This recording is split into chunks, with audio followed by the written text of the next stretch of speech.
Hello and welcome to On Point. I'm Kai Jones, and today's topic is the celebration of Black History Month. I want to turn our focus to an old Negro spiritual known as We Shall Overcome, a song that was sang during a time when being a slave for many Negroes was a way of life. I want to know if we as African Americans or Blacks have overcome and really tried to get to the bottom of what's to come.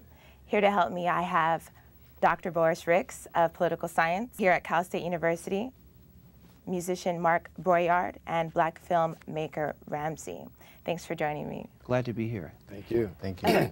So Mark, would you mind singing a few lines? I'd be honored to. We shall overcome. We shall overcome. We shall overcome someday. Oh, deep in my heart, I do believe that we shall overcome someday.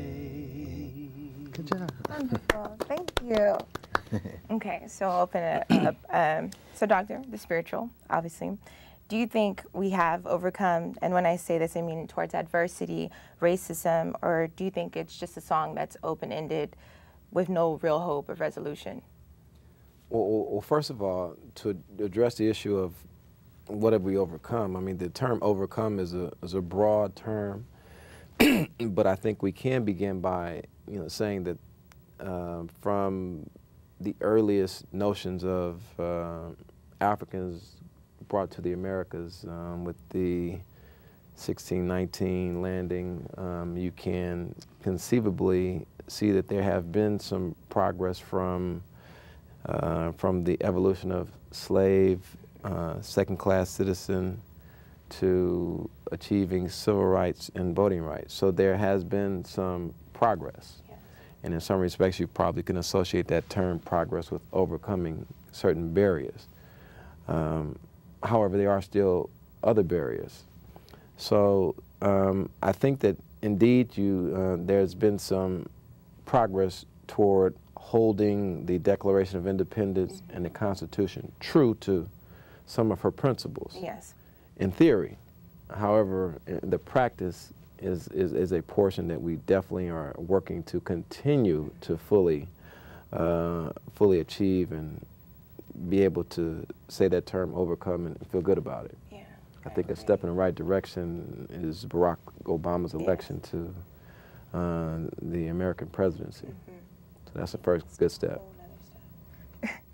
So, Mark. Yes. You've studied plenty of Negro spirituals. Mm-hmm. The words are very simple but meaningful. What do they mean to you? And were Negro spirituals the first account of Black music? Well, We Shall Overcome is a song that is synonymous with the movement. Mm-hmm. It was sung before it became a part of the movement. It was sung in churches, at meetings and gatherings. But right before the meeting would end, everyone would stand and join hands, cross their arms, and join their neighbor's hand like this, and sing, We Shall Overcome, lift every voice and sing. These songs defined a movement. They unified people. Someone from Atlanta could join in the singing of We Shall Overcome with someone from Harlem. Everybody knew it, and it became one of the things that unified our people within the movement. We could go wherever we went and we would find the Negro Baptist hymn book in the pews at whatever church you would go to. And there were certain songs that were always in these books, and certain songs were taken out of the books, out of the religious experience, out of the Black church, which was where we gathered and where we met and where we formulated strategy. Not just for the movement, but for the community events and things. The church was always a place where we could let our hair down a little bit and be ourselves in a very formal and very spiritual way. The music has always been extremely important not just to the civil rights movement, but to our people in general. Yes.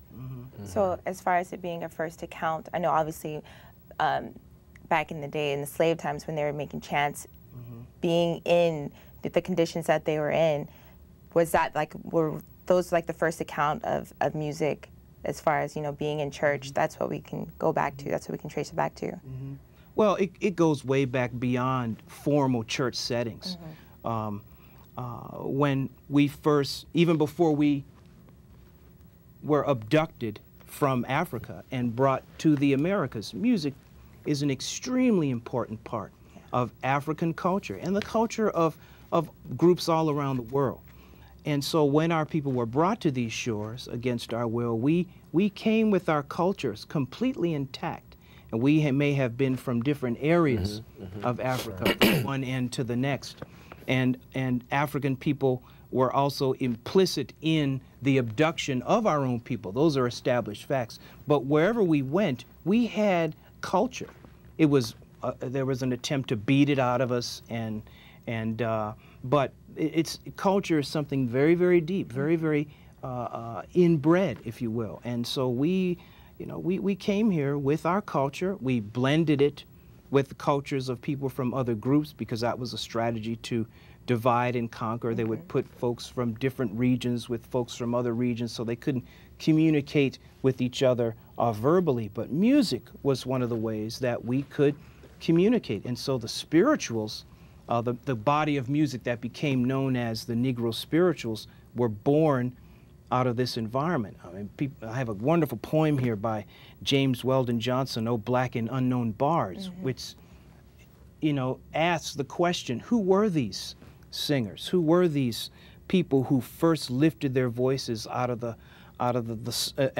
degraded rest and servile toil, who lifted their eyes and their voices heavenward and sang, "Go down, Moses," or "Did my Lord deliver?" When our people were first, the first thing that educated us, that was the first book that we ever encountered was the Bible. And as we read the Bible, we began to see that throughout history there were situations that were relative to what our people were going through as well. There was this group called the Israelites, and they were in bondage, being held captive by the Egyptians. And we related to that. We understood. And so we took those stories and we incorporated them into our own personal mythologies and gave birth to a body of music that came to be known as the Negro spiritual. What we were essentially doing was singing Bible stories.